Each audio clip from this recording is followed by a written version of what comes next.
I never had a necklace until my buddy Pierce, he got me one because he was getting super into necklaces. He has like 8 on his body at all times. Really? Yeah.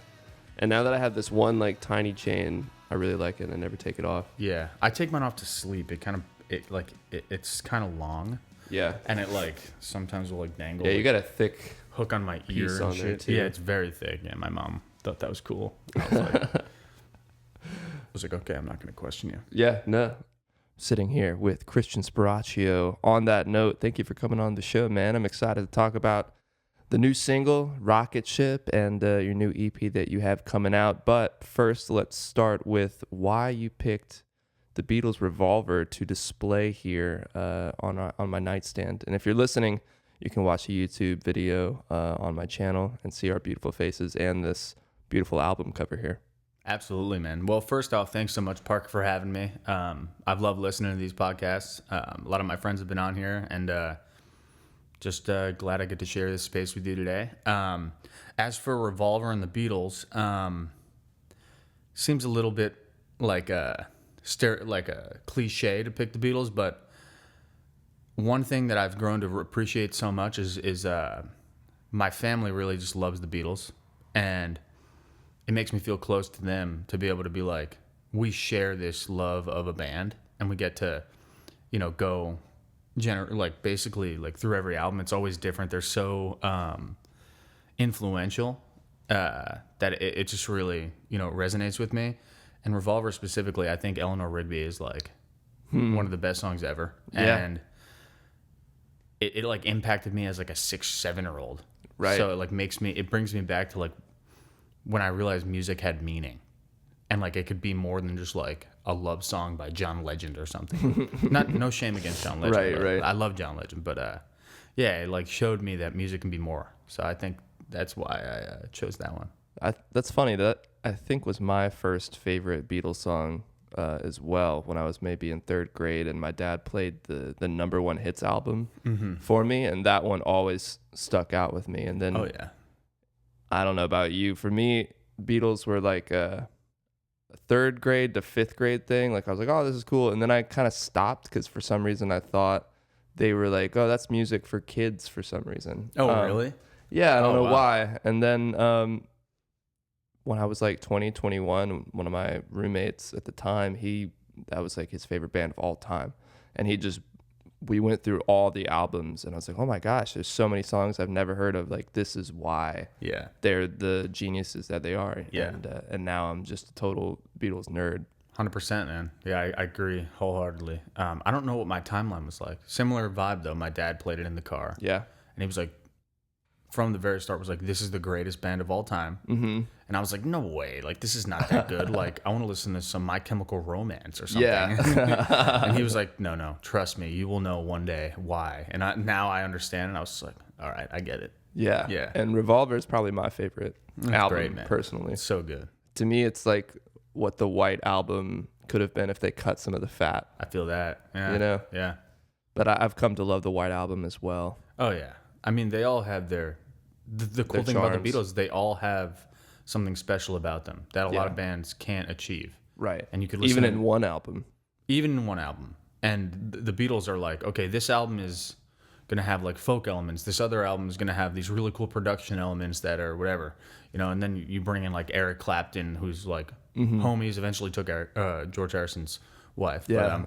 But that's he, so weird. Would play guitar on things and you wouldn't even realize. And then you're like, oh, crap. They're amazing collaborators also. Mm-hmm. They're just basically the full package. Yeah.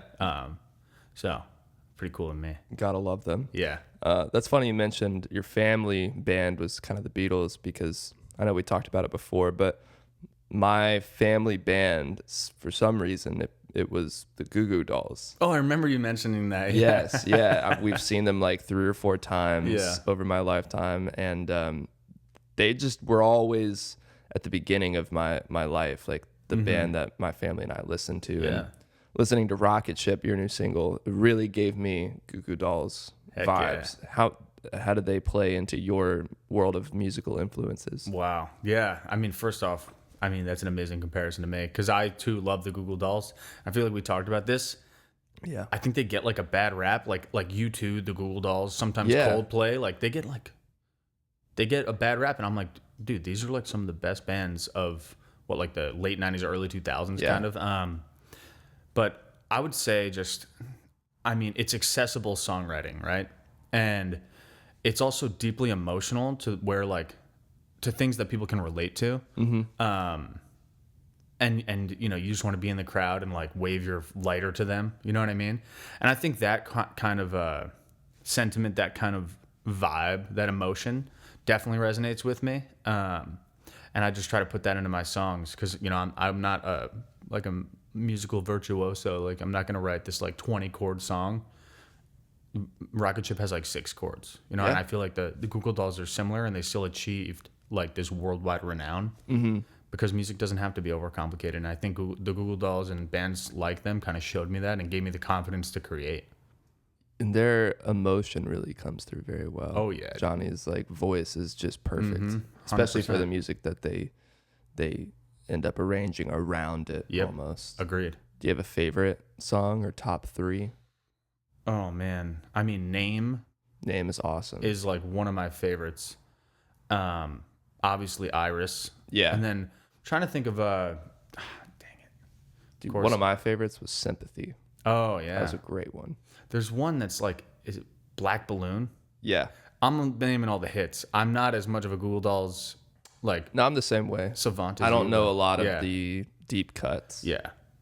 But similarly, like I mean, grew up on like Rob Thomas too. There's so many different like Rob Thomas, Matchbox 20, like those when I was doing a lot of cover gigs like to make some money. Yeah. Dude, so much Rob Thomas. I love it. And I'd play Google Dolls too. He just sings real high. Like the Google Dolls. So it can be hard. So sometimes I would change it, but Rob Thomas was also in the rotation for Thomas, my family when I was younger. Yeah. Matchbox 20. Oh yeah. His solo stuff was pretty great too. And we definitely got into him. Heck yeah. But let's talk a little bit about Rocketship. I want to know about the writing and the recording process behind this song. Did it feel any different compared to your previous releases, whether that's in mindset or maybe the way you approached going through this song? Yeah, I think so. I think so I've been listening to Sam Fender a lot, who I think I might have sent you a lot of Sam Fender.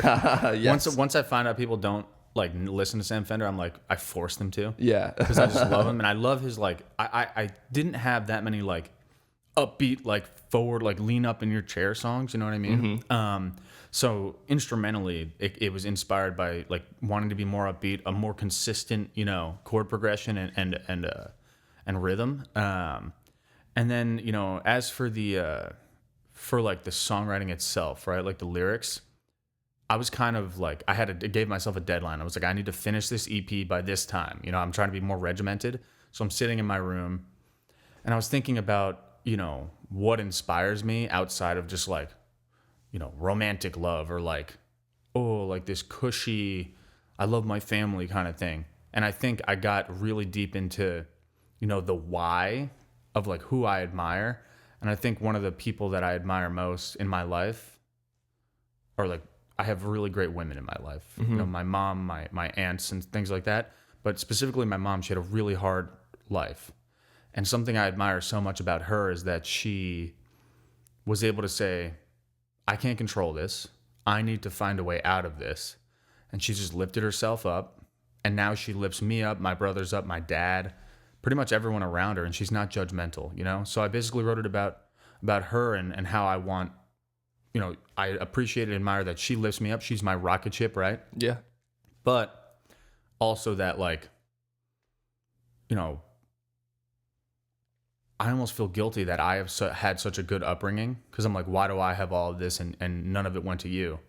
But then I realized she created it for herself, and that inspires me even more. Yeah. Yeah.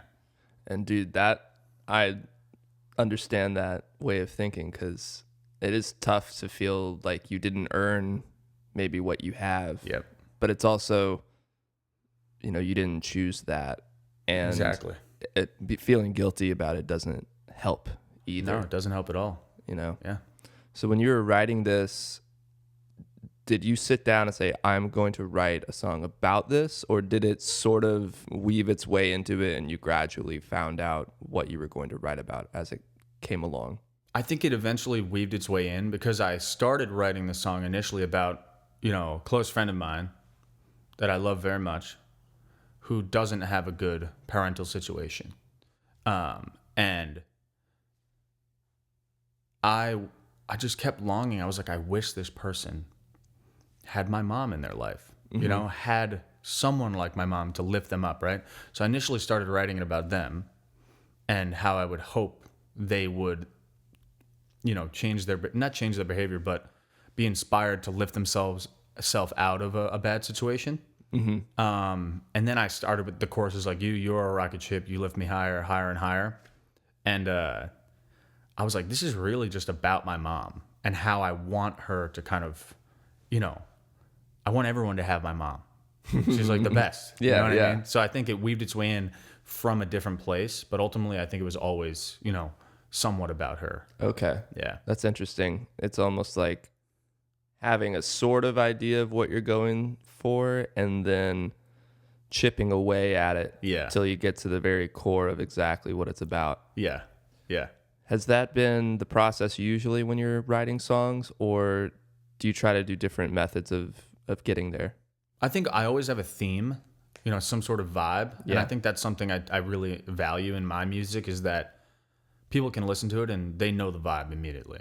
And it resonates, hopefully resonates with them and they can understand it. It's accessible. But, I think, it just takes, little themes evolve, they're like little seedlings. And I think at times, it is like that. But now that I think about it, I mean, the thing that I love so much about music is that it has like this foresight that we don't have. Like it's a link to our subconscious in a way, right? So Sure. I found that I'll write songs and think it's about one thing, and then 3 years later I'll listen to it and be like, dang, my subconscious knew that already? And then I'll be conscious of it like 3 years later and be like, dang, I got to look more deeply into these songs because they're telling me something. Yeah. Yeah. Dude, sometimes nowadays I am struggling with the idea of wanting to be very intentional in the lyrics that I write as soon as I write them, because it can almost be easier for me to be abstract about something instead of being painfully specific. Yes. Which I'm working on, but also some of the songs that I've written over the years that are less specific and more vague about certain topics and themes. It's almost like I find out months later really what I meant by those words and not questioning the original weird statement I have and figuring out later what it means. Almost. Absolutely, man. Yeah, I agree wholeheartedly. It's a cool self-discovery tool in a way. Oh, yeah. Or like a Rorschach test. It absolutely is. Yeah. 100%, man. I totally agree. So with Rocketship, during the writing and the recording process specifically, were there any lessons you learned that you're going to take with you going into the next few releases? Oh, that's a good question. Well, one thing I did that I just like actually production-wise, because I wrote the song and made a demo of it in my bedroom, which is what I always do. I always make a demo at my home studio, quote unquote. Kind of looks like this. I don't actually have I'm pointing somewhere you can't see, by the way. Off camera. Yeah, off camera, but I just have a regular like audio interface, whatever. It does what I need it to do. Yeah. But so I brought it up to my engineer / co-producer in New Jersey, and we did it up there. And I think I was more open to things this time. I wasn't so like, this is how I produced it, blah, blah, blah, blah. I knew what the vibe needed to be, but I was more open to things. And I was also more intentional with my vocals because I pride myself, like I grew up a singer. That's like what my introduction to music was, singing in the car, the shower, wherever I could, you know what I mean? And like the chorus, the first chorus, I am in falsetto, and then I switch in the final two choruses to like a chest voice, and it's real big. Yeah. And I always thought you had to grow choruses like with instruments and stuff, but you can really just make a huge impact by changing one line and making it, instead of falsetto and soft, just taking it up a notch. Yeah. And I really learned that with this song, and it was powerful for me. That's cool. Yeah. it's awesome when you break these certain habits that you maybe don't even realize you're doing until you break it. Mm-hmm. Like, I'm the same way. I definitely always felt like you had to build a big moment with more instruments or another synth line or whatever. And now I'm trying to do things where I'm just trying to like limit myself to not always having to change chords every 3 seconds. Like, how many chords, like you said, can be 2, 3, 4 chords, or how many songs could be that many chords, and that's it, and it's just as much of a classic as anything else. But it can be hard to go against your initial reaction to something, or your initial what's the word, inclination towards something. 100%. Have there been any other habits you've had to break over the years when it comes to writing music, or maybe even releasing it, or playing live? Oh, well, yeah, I think definitely playing live. I mean, talking too much. Like I definitely think I am somewhat funny. I make the crowd laugh, but sometimes it can be like I want to be better at like transitioning between songs, you know what I mean? And just making it a whole, like say you have a 10-song set, just like flowing through them and it being sort of a flow state. And I think at times when it gets broken up, it can be a little bit like you lose the momentum. Sure, yeah. And I think that carries into like building EPs. Like I want to be able to build a whole album, right? But it takes a lot of time, resources, so I've stuck to like 5-song EPs. And this is my second one. And like learning how to not just make each individual song a story, but like then making it cohesive as a story, like in a 5-song, 6-song, 7-song setting. And then taking it also by making sure it has like the proper flow instrumentally and energy wise is something that I think I've really achieved well with this current EP that I was like just experimenting with my first EP. Gotcha. Yeah. But it's cool because I was listening to it last night a few times, and they are the songs, to me, they have different feels to them, all of them, and yet it is very cohesive. Thank you. What was was that tough at all to like get there, or did it almost feel like you knew right from the get-go how these songs were going to be ordered? I think as soon as the songs were done, I knew exactly how they were going to be ordered. And I finished the first 4 and was like, these are good. And then the final song, Big Joe, which I just revealed it, but people that are listening, you'll hear it eventually. It's really just a through and through just outro song. And it wouldn't make any sense as a single, and it wouldn't make sense anywhere else except for the end. So I think that was like the 4 songs were my guiding light for the final song. But I kind of knew immediately. I was like, this is the order. And I just trusted my intuition. Just like trust your intuition, don't think too much, and just act. Like the Rick Rubin, Rick Rubin advice, you know? Do you get that book? Not yet. I need to. I just ordered it. Yeah, I was going to order it, but they only had it in hardcover. Yeah. And hardcover is annoying because I like to roll back. I abuse books. People won't like really? I like to like hold it and like lay backwards and like in my bed and like read books like this. I don't like holding it with 2 hands. It's annoying. That's so funny, dude. I know. I'm the opposite. I don't like... I see, you can see that book over there. I just got it. And what sucks about having a new book, it's almost like you can't have your cake and eat it too. Because as soon as you open a soft cover, what do you call it? Paperback? Soft cover. Soft cover. Yeah. Why would they not call it that? The other one's hardcover. As soon as you open it, it's like the cover will never be perfecly flat again. It won't and be. that bothers me so much. No, I know. And I just don't. It doesn't bother me at all. Okay, yeah. And then I'll just like throw my keys on top of it or something, get it to stay, and then I'll return to it later. Yeah.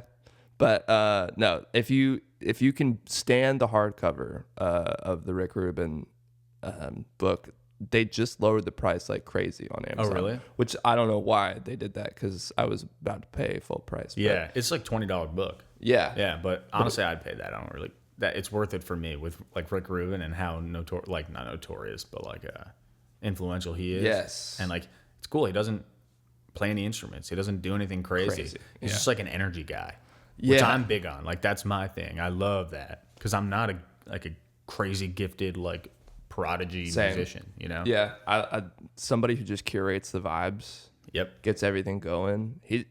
just talking to him would be insane. Oh yeah, you'd feel him. He probably has an aura. You know? Yeah, he probably walks in the room and everything just feels lighter. Yeah, exactly. And that's huge. That's a big thing. You don't want to be stressed, you know. That's something that I love the people I work with, but that's definitely my role. Like for myself, and when I'm with, like, have a band come in, like, that I'm working with. Like, I'm not going to be like, "Oh, let me play this sick guitar solo." It's going to be like, "Why don't we go get some food real quick and let's talk about what's on your mind?" Yeah. And then they can clear out their head, and then they're like, "Okay, I'm ready." You know?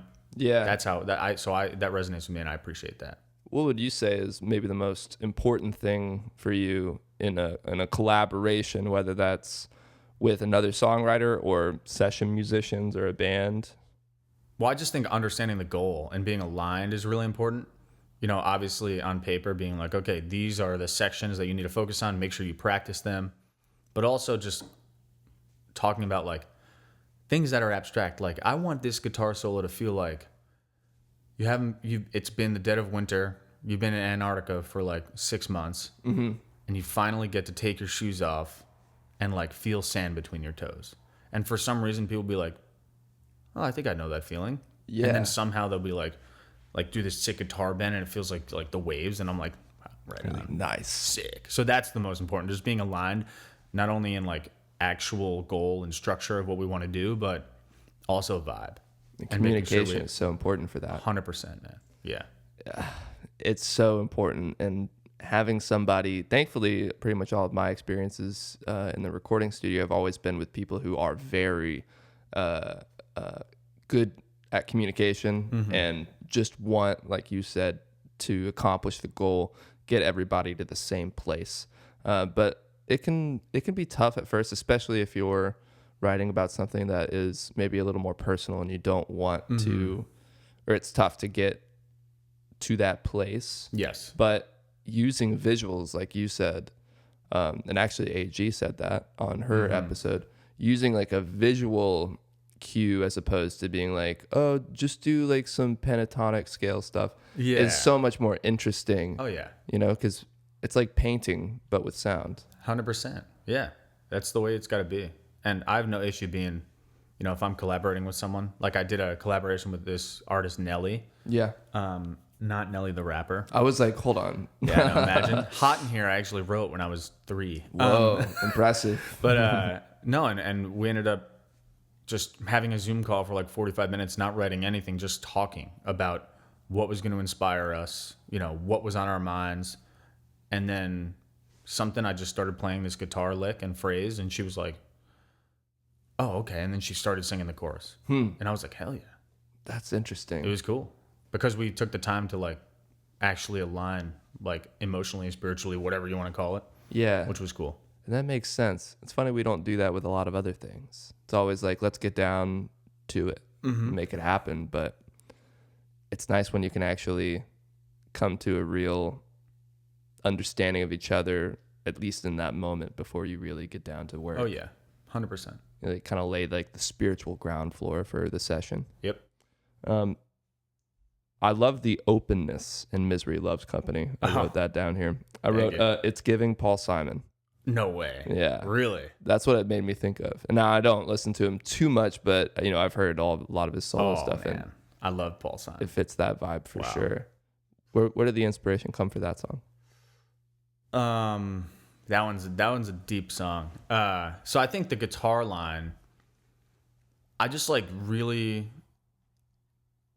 like, growing up playing guitar, I didn't like practice as much as I should. And then my senior year of college, I needed 1 credit to graduate because I just forgot, and my advisor kind of like fumbled the bag on that one. And so I took guitar lessons for 1 credit my spring semester senior year, and I graduated with like the exact amount of credits I needed. High school or college? This college. Oh, wow. And so I took guitar lessons, and the guy was like a nylon string finger picking guy. Yeah.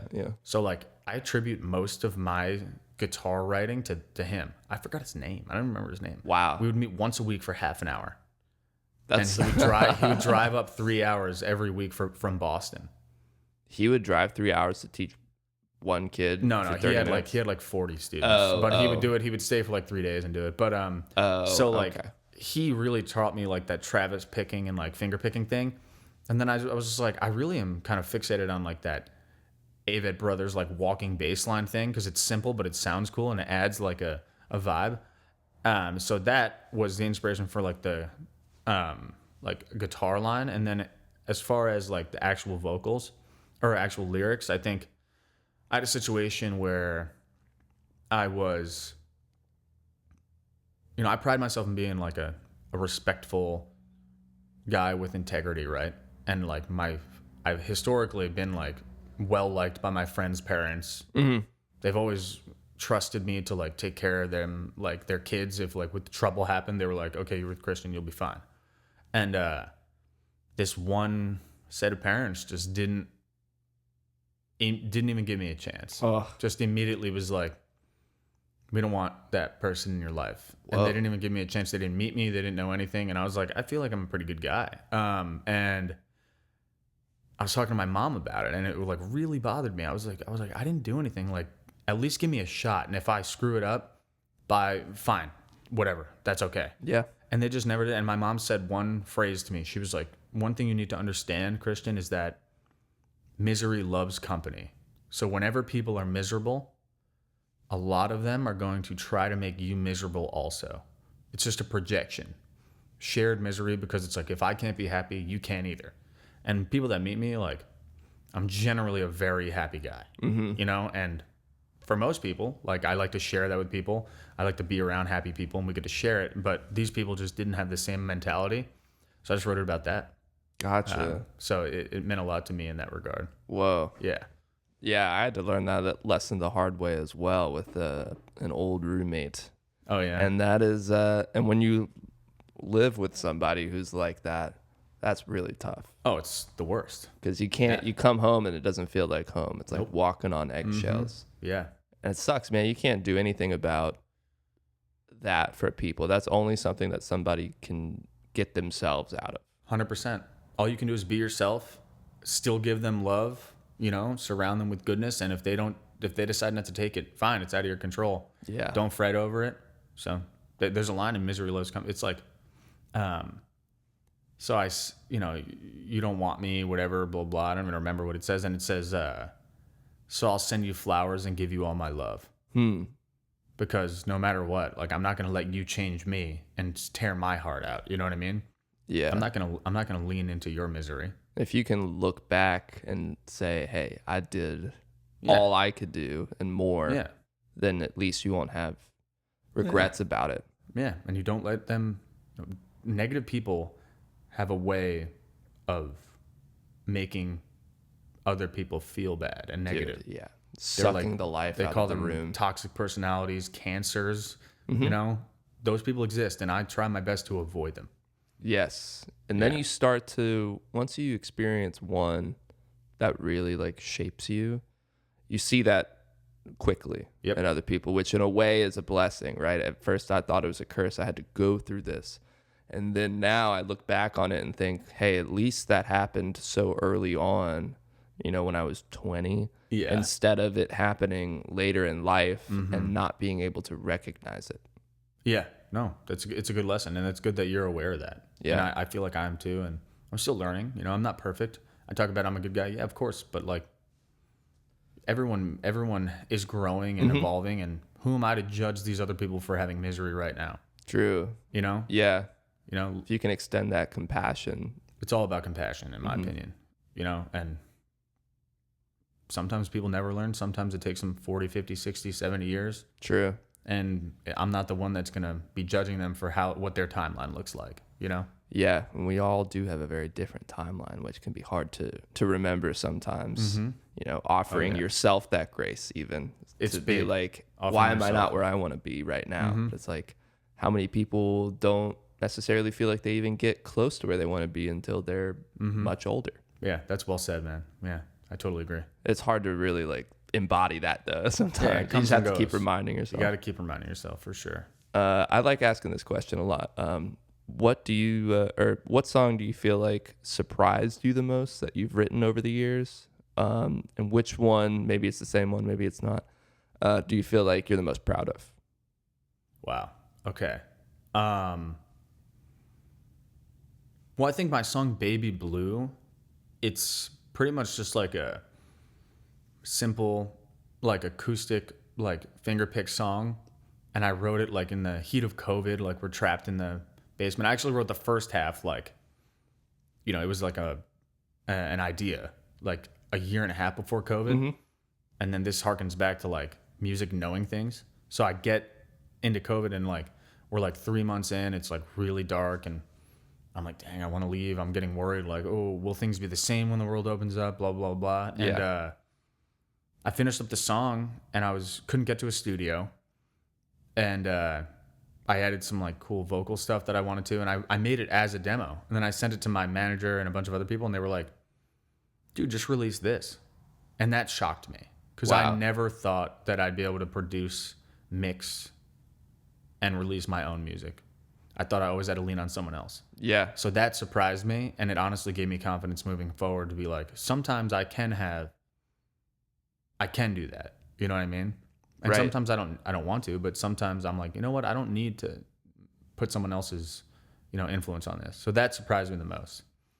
And then you said what song meant the most to me? Or you are the most proud of. It could be the same kind of thing.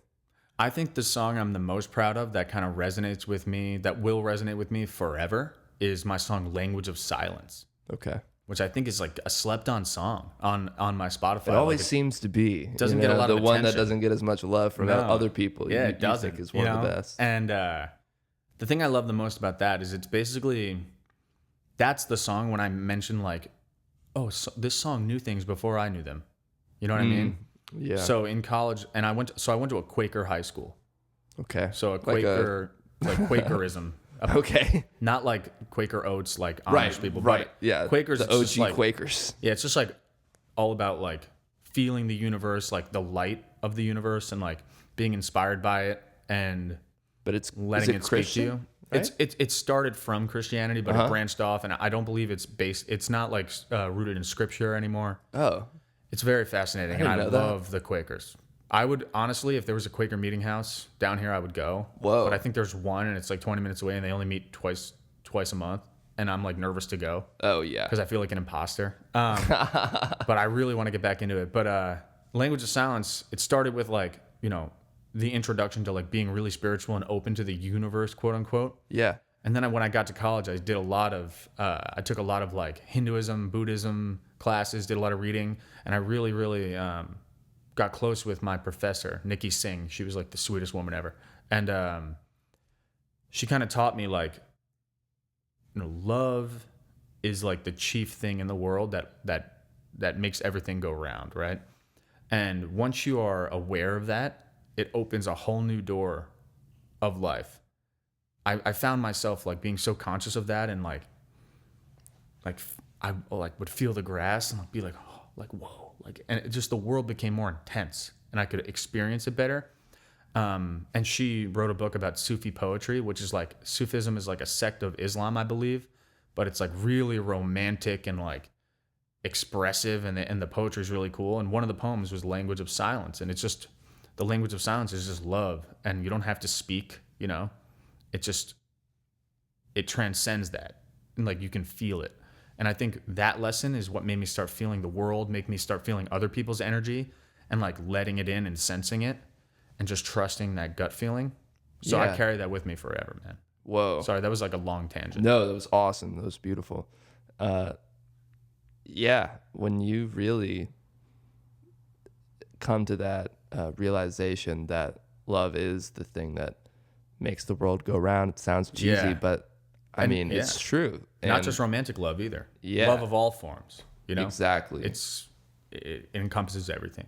And what kind of blew me away was the idea of love and hate is like hot and cold. They're the same thing on one spectrum. Exactly. And you can change vibrations Yes. by being a certain way, by giving attention, love to people, regardless of if they take it or if they don't. But it affects you the same way. Like if you can give love to other people, that is certainly better for you than 100%. it is to be like a dick to somebody because you're exactly. like, you had a bad day. And one thing too, and I always quote my mom, but I mean my dad too. Like they're both like, I'm extremely close with them, and they're like very good at like, they're basically my homies, you know, and they talk to me. And something my mom says is like, and we didn't grow up like super religious, but like we're very in touch with stuff, you know. So we just weren't like, we were members of a church, and it was mostly so I could play basketball. But she said the universe will give back to you what you give to it. So the energy that you send out will be returned to you. And I just think about that all the time. It manifests goodness. It's very wise, and it doesn't happen immediately. No, it doesn't. And sometimes it feels fruitless. Yes. But it's not. And then it comes back later, and you're like, yep. Oh, that's why. Exactly. That's why I had to go through that. Yep. To learn this lesson. Dang. Character development. The worst. So what kind of advice would you give to an artist who's never released a single and they finally want to put that first one out? Trust yourself and don't think too much. I spent a lot of time wasting time being like, oh, this needs to change, that needs to change. What do people think?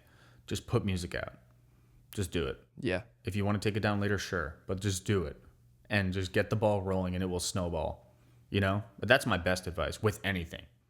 Jump in head first. And like, don't like, you have to, if you're not proud of something, obviously be able to sense that, but like, don't cater to anyone. Just like put music out, you know? So many people waste years like curating an album, and they put it out, and it's like, this took you like 10 years. And you could have been doing things in the meantime. So that's my best advice, I think. Yeah, it is. It's hard to put that first one out. The first one I think is the toughest, because especially for somebody who hasn't maybe advertised a lot that they do this, and then it's going to be their first time really even announcing that they write songs and play songs and then put it out.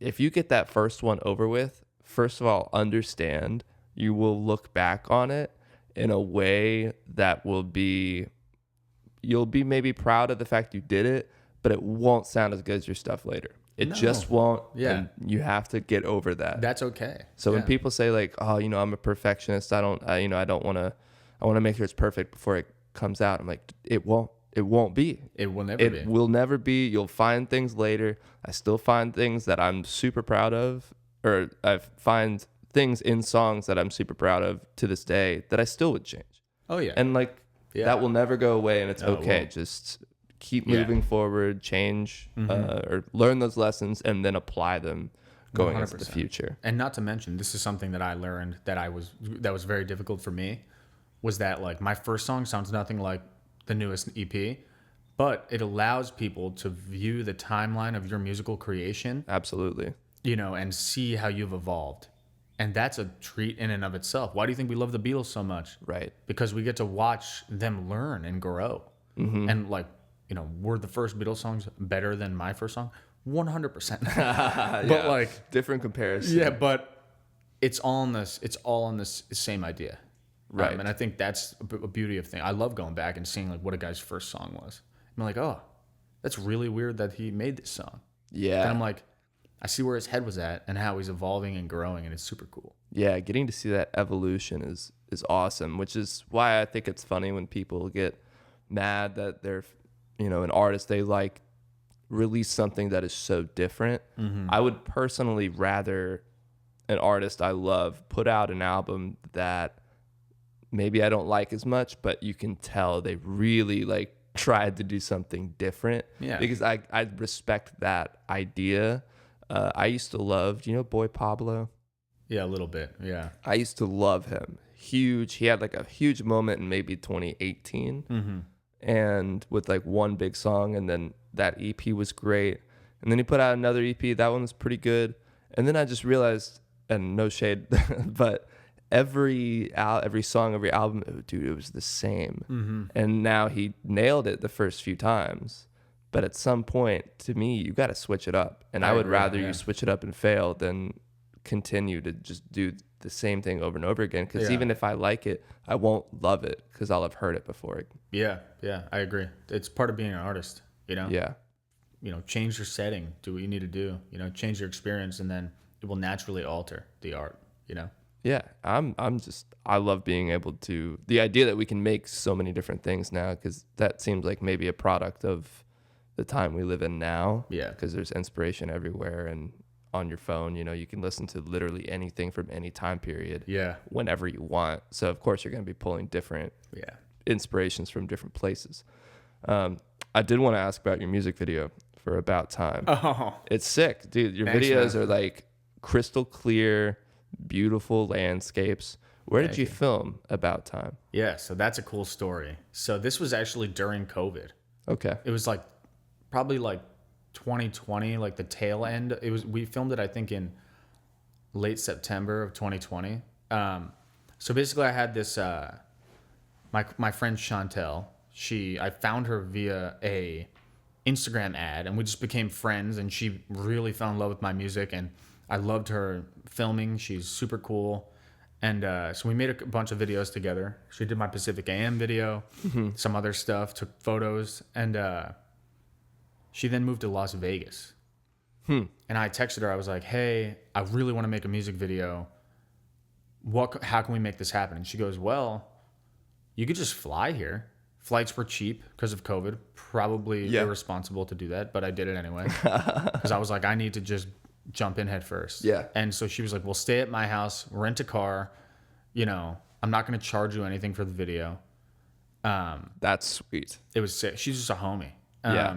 And I ended up paying her, but not as much as she deserved. Right. And then our friend Peter is a director, and I hit him up, and he actually had been going through like a tumultuous time in his romantic life. So he was like, "Dude, I need something to do." And I was like, "Well, perfect timing. I'll buy you a ticket to go to Las Vegas. We're going to film a music video." And he was like, "In." And like I bought the ticket, and we flew like the next morning. Whoa. And we get to Las Vegas, and we rent a car, and we drive to Death Valley National Park, start filming in the dunes, like doing like storyboards while we're driving, because these parks are huge. You get to the park, and it takes you another 2 hours to get to where you want to go. Craziness. And then, we'd get back to Vegas and like go to sleep at like 2 a.m, wake up at like 5, drive to Joshua Tree, did some filming there. You went to Joshua Tree? Oh yeah. Nice. And I then love we went to Joshua Red Tree. Rock Canyon National Park, and it was just like the coolest shoot from the hip moment of my life. Like I was just like, let's just do this. And then we had so much cool content. They were so, invested, and just became this, thing that I'm so proud of, and one of the coolest experiences of my life, to be honest. I mean, the landscapes themselves, I'm sure it was a beautiful, Blew my like mind. breathtaking Blew place my to mind. be. And it was like 115 degrees, so it was really cool. That's wild. It didn't look like y'all were sweating or anything, though. Well, I wouldn't have thought it was that hot. They were smart. They made me walk around with an umbrella the whole time.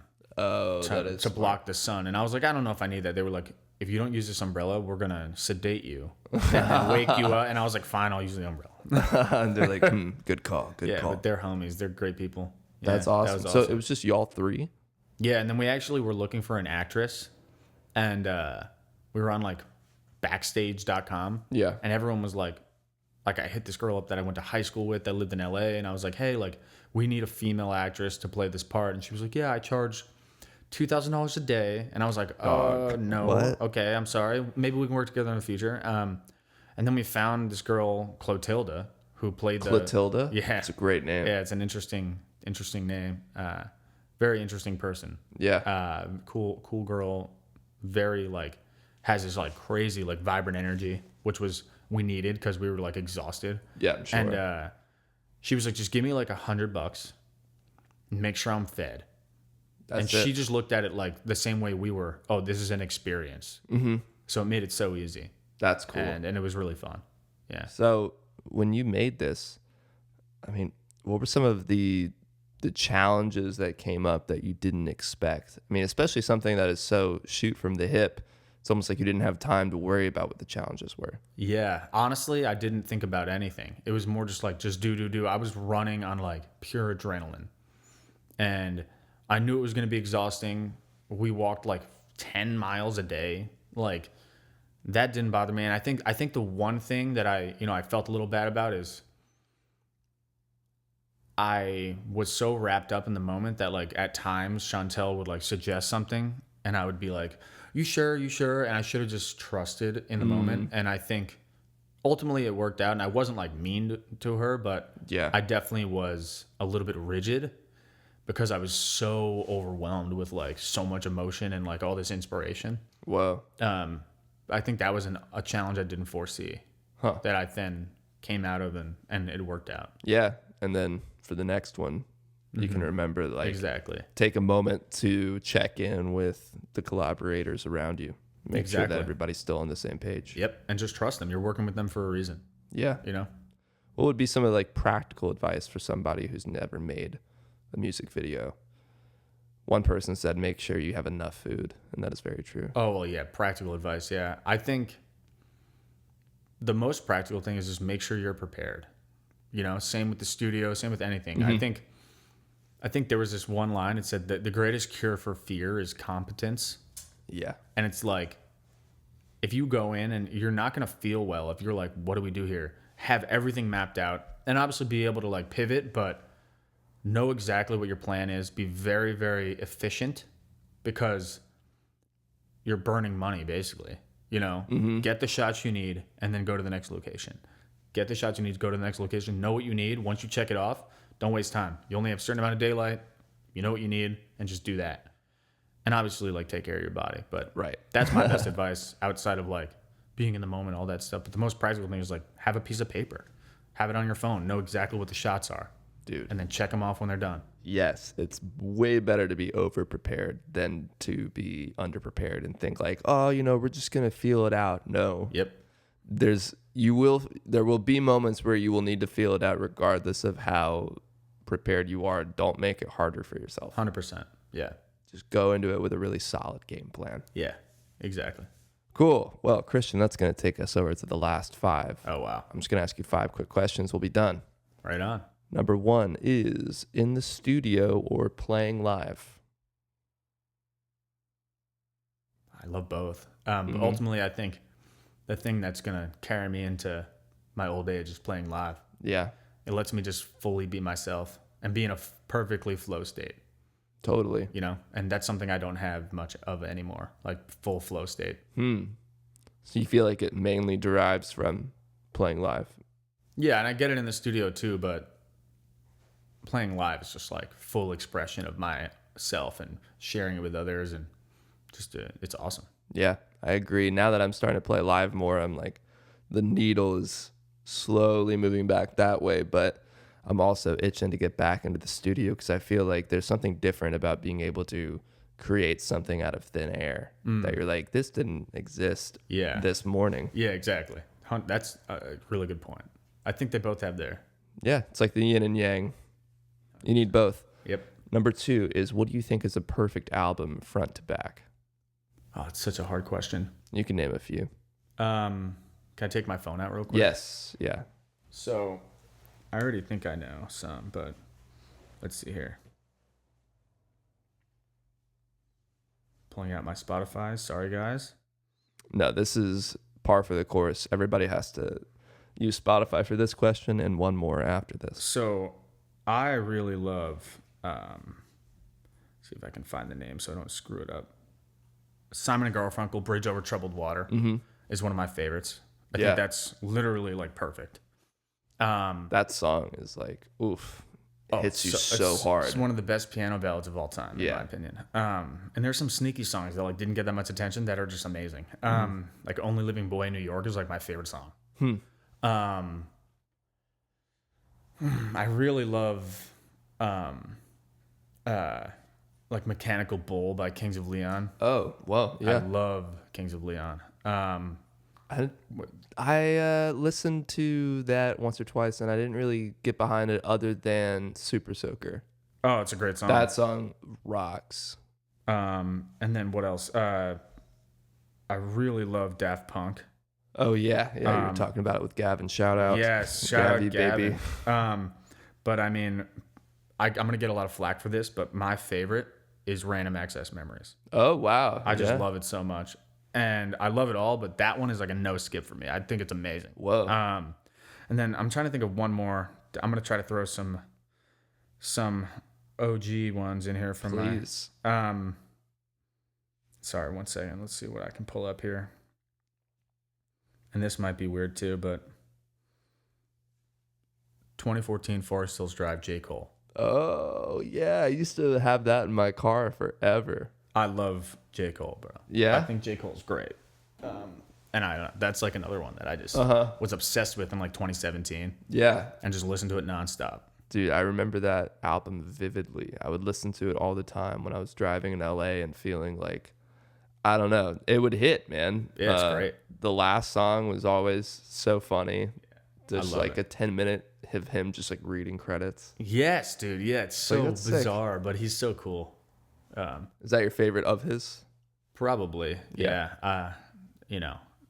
I'm definitely not like deep in the hip hop scene, but I grew up like my Aunt Chrissy was like big hip hop. Grew up on like Nas and like Cool. Eminem and in her like Subaru with like a crazy like flipper thing on the end, and we would just drive around. I'd be like 5 and we'd just like crunking music. That's It's funny. really funny. So my musical, upbringing was odd for sure. Yeah. But I just love that, and I love hip hop and rap, and it's just something that I don't perform, so people Right. assume I don't like it. Yeah, that is funny. I mean, it's nice to take influence from a lot of things that you don't really have any interest in making. Yeah, exactly. So any other albums, or we're gonna I cap think it we'll at cap that? it there. I mean, there's definitely a million, Yeah, but I can't. I'm gonna. yeah. You'll get in your car later and you'll be like, there's 10 other ones I could have said. Exactly. Yeah, exactly. But those are good ones for me right now. Yeah. Cool. We'll leave it there. Question number 3. What do you think? Who do you think would be your dream artist or producer to work with? We already threw out Rick Rubin earlier, so that could be an option. Well, I mean, producer. I mean, it's just like a cliche thing to say, but that would be sick. Sure. I'm less concerned about producer and more concerned about the artist aspect of it. So, like, I mean, I mentioned this already, but I would love to write some songs with Paul Simon That would be cool. or like Jim Croce or something. But then I think it would be so sick to like, I guess he counts as a producer, but like top line a song by Avicii. Oh, wow. Like Yeah. that would be sick. And then like Sam Fender's the man, but I don't think I would write a song with him. I think he covers it so well that I don't think I would add anything. Right. But like that would be sick. Like Avicii like singing like a top line with him, and he like is just like a genius.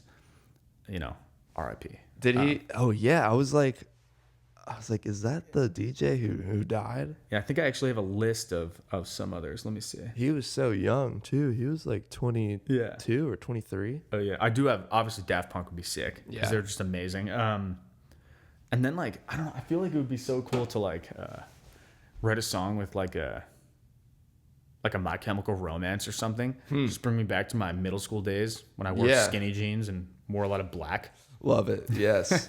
That's so hard to picture for me because I just know you as like I a know. football player looking guy. Yeah, I know. Now you and your I- emo phase. I went through some stuff. No, some serious emo. I just liked skateboarding and thought it was cool. Yeah, Yeah, that's so funny. yeah. I wrote down a couple people, and I'll be honest, I didn't know who they were until right before you came over. These two guys, Gareth Jones and Peter Caddis, and I only wrote them down because they produced the first Interpol album. Oh, wow. And I was like, your voice kind of reminds me of the guy from Interpol. I'll have to listen to more Interpol, dude. Yeah, I don't and actually know much. I'll be real, I'm not even a huge Interpol guy, but a couple of their albums sound really good, and I think the guy's voice reminds me of yours. Oh, So wow. that's why I wrote that down. Heck yeah. But yeah, that would be great. And I was thinking Sam Fender, but you do have it's almost like you're very similar. So it'd be more interesting to get something that's like from somebody who's very different. Yeah, exactly. Yeah, that'd be cool. But question number 4 is what's on your musical rotation right now? Oh, And you can break out the Spotify yeah, I again gotta if you do it need. again, dude. I know. Musical rotation. Oh, well, I think I actually. So let's see here. I had This band has this one really good song. They're called like the Brazen Youth. I think they're from Idaho. They have this song "Hometown" that I just listening to nonstop, and it just gives me this like amazing nostalgic feeling. But I've been listening to that one song a lot. But then I don't even know how to say this guy's name, but his name is like Erland Oy, and it's like a circle, like an O with a cross there because he's like Swedish. Interesting. And he makes like this like Swedish like Latin music. I don't even know how to describe it. And he like sometimes sings in Spanish. It's so cool. I don't understand it, but it's so fun and so different from anything that I would ever create. And then let me see what else I got here. I mean, I really enjoy like just like anything 70s like folk rock. Okay. You know, but that's like always in my rotation. Mm-hmm. But right now, let me like see. Nick Drake. Not so much Nick Drake. Okay. More like Jim Croce, like Paul Simon and Simon and Garfunkel. I don't know anything about Crosby, Jim Stills, Croce. Nash and Young, like people like that. You don't know anything about who? Jim Croce. Dude. I know you like him. Jim Croce's awesome. But I don't know anything about him. He's great. Did he dude. just die? No, he died like when he was 30 in like 1980 I was thinking of or something. I was thinking of Yeah, he died David in a plane, Crosby, like a right? small plane crash. David Crosby just died. That's yeah. right. Let me think Yeah, of what dude, else. the amount of artists who died in plane crashes is kind of strange. Some would say Yeah, it's a conspiracy. Yeah. I'm kidding. No, but and then also like I've finally been like committing myself to the gym. The actual gym. And Right. like for the past month I've been going a lot and it's making me feel better, but I've been listening to like a lot of like hard rock. Mm-hmm. People, I mean, this is not indicative of my taste now, but like some Disturbed, like Rage Against the Machine. Yeah. Things that just make me want to run through a wall. Right. You know? So stuff like that. While you're lifting. Yeah. Of course. Exactly. I just started going back to the gym and I am now facing that problem of like, what am I going to listen to every time I go? Because I'm not the kind of guy that can just make a gym playlist because then I'll get bored with the songs that are on there. So I want to switch it up every time. So I'm doing JPEG Mafia. Oh, do you know him? I've heard the name. I don't know. Okay. Yeah. I mean, it's insane hip hop, dude. It's like hip hop on I don't know how many drugs. It's crazy. Really? Yes, I love him, and it's like will make you run through a wall. Yeah. And I do love Queens of the Stone Age. You mentioned hard rock. Oh yeah. I feel like that would be a great gym band. Yeah, definitely would. But yeah, those are some good ones. Anyone else you want to throw out there or keep it there?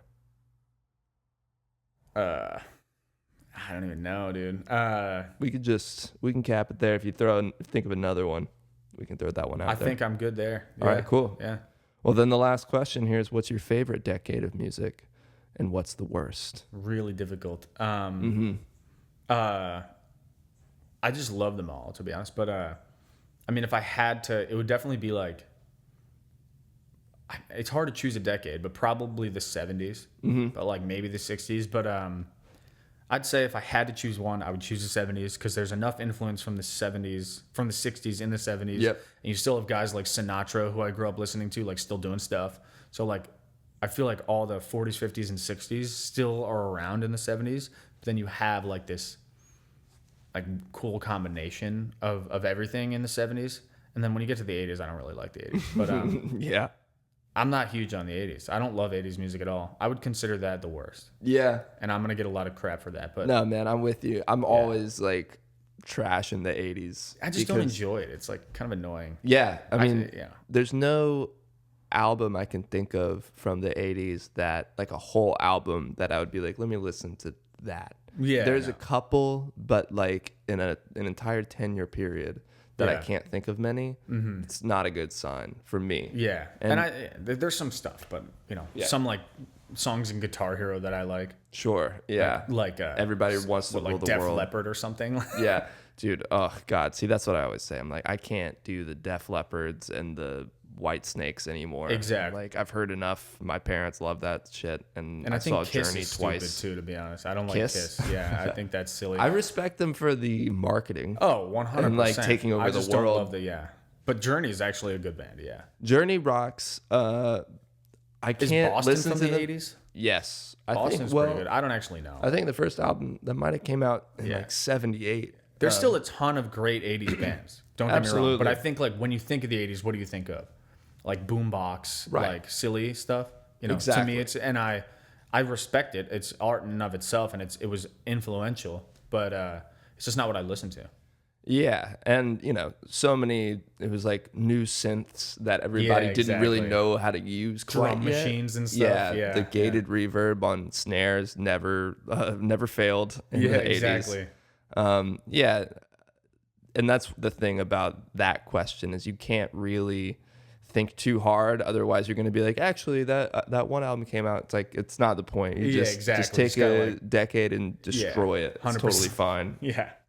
But cool, Christian Sparacio, that's our time. Right On on. that note, man, thank you for coming on. Thank you Everybody, for having me. go check out Rocketship and the new EP coming out soon after the single is released. I'm stoked for Absolutely. people to hear it, man. It's a total banger of a song. Thanks, man. I'm stoked too. Thanks Yeah. again. All right, man. I'll see you later. See you later. He ain't so bad no more. I'm thinking about time how I can make it. Thank you again for joining me for another episode of On That Note with Parker Whirling. If you haven't yet, please make sure to like and subscribe on YouTube and Apple Podcasts, and you can even leave a comment down below to let me know who you're listening to. On that note, I'll see you guys next time. We are right now.